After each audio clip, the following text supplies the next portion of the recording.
Hey everybody, this is Kirsten Bangeter, and this is my Read 180 classroom at Dodge City High School. I'm going to tell you just a little bit about setting up the arrangement of the classroom, what that should look like and feel like, and of course it's going to be different for everybody. But I'll show you just a few parts and pieces of my classroom and why I do what I do. First of all, this is the whole group learning space. Obviously, there are many desks here because our classes are quite crowded at Dodge City High School, and they're set up in traditional rows, but they can be moved around.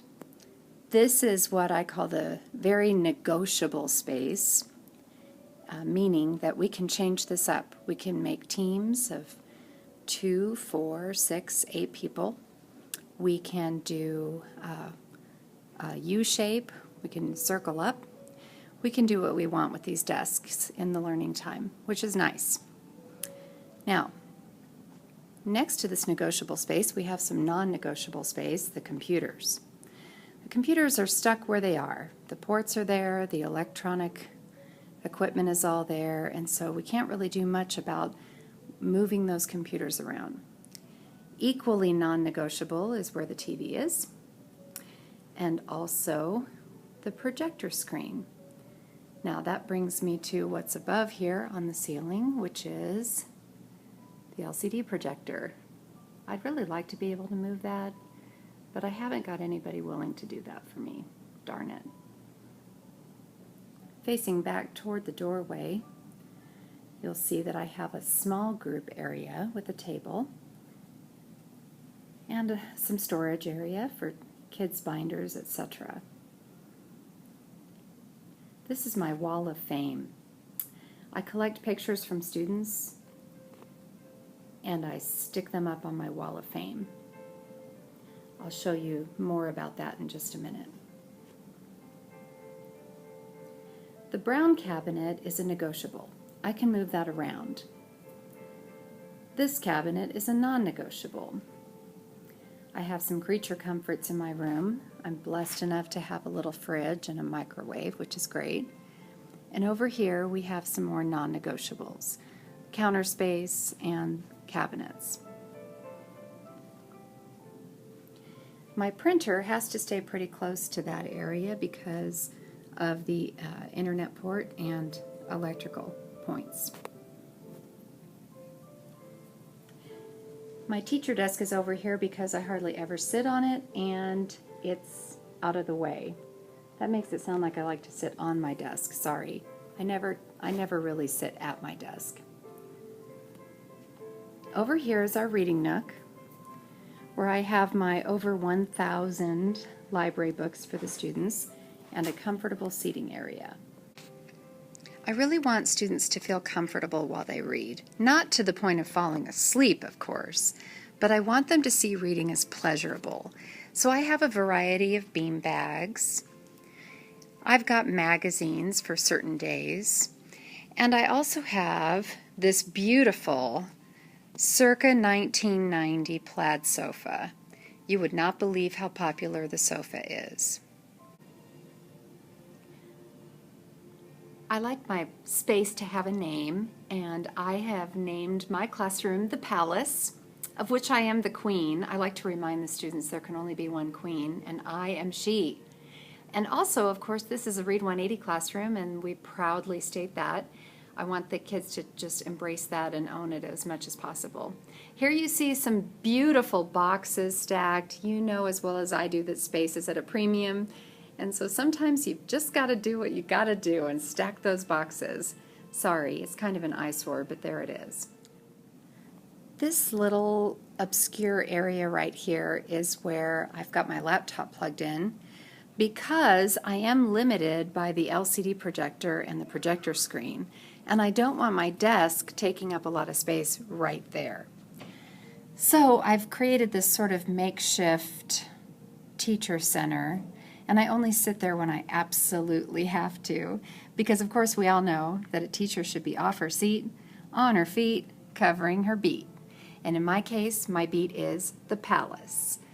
Now I realize that most of us don't have rooms that are this large. And also, we need to make allowances for the teachers that float in and out of our rooms, which can be tricky. In fact, I've done the floating teacher thing, and I can tell you it's not very easy. But just some things to point out. A person, when planning classroom space, in my opinion, needs to take into consideration all 5 senses. In this case, I always have some kind of music playing unless I'm lecturing.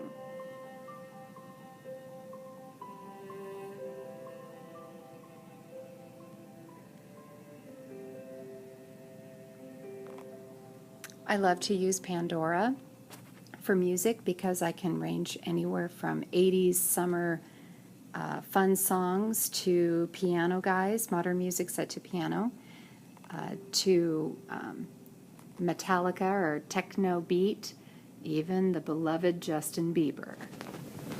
Another sense to take in, of course, is smell, and open flame not being something that's accepted at Dodge City High School, we are permitted to use candle warmers.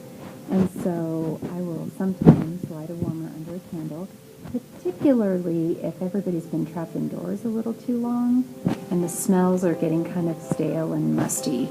We all know that that can happen when you've got a whole lot of bodies in the room. So I usually pick something light, not too fruity, not too floral, something just kind of clean, where a person can enter and say, it kind of smells good in here, but what exactly is it? That sort of smell, so you don't irritate too many people. If any student complains about the smell, I turn it off and I don't use it, that particular smell anymore, out of respect for that student's sense of smell. Now, my room is either torture chamber for the student, or it is an absolute crazy vacation for the eyes, because everywhere a person looks in this room, there is something to read and see. I like my room really busy and full, and some people might say, well, what you really mean is your room is crowded and cluttered. And yes, those things are true. Both of those can be true just depending on the type of learner and the type of style that we have. So the important thing is to make it your own and also to keep the kids in mind. And while it's not the best for every learner, I found that most students really, really love the environment in this room and will frequently make comments. In fact, students walking by will say, I wish I was in that room. And when I ask why, they say, I like the way you have the lights. It's not so bright. It's nice and soft and inviting. It looks like a home.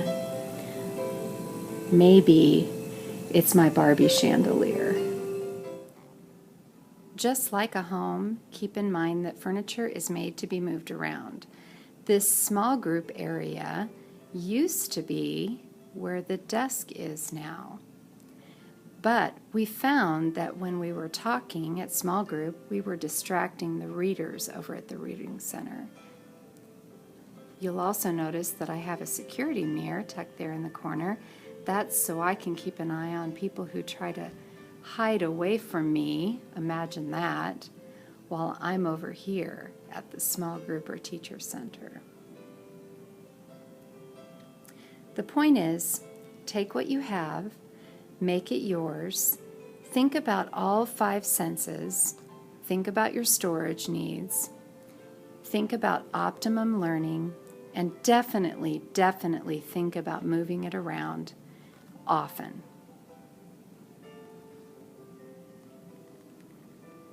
We spend a lot of hours in our classrooms each day, so we should make them enjoyable, pleasurable places to work and to learn and to build relationships with our students. That's what it's all about.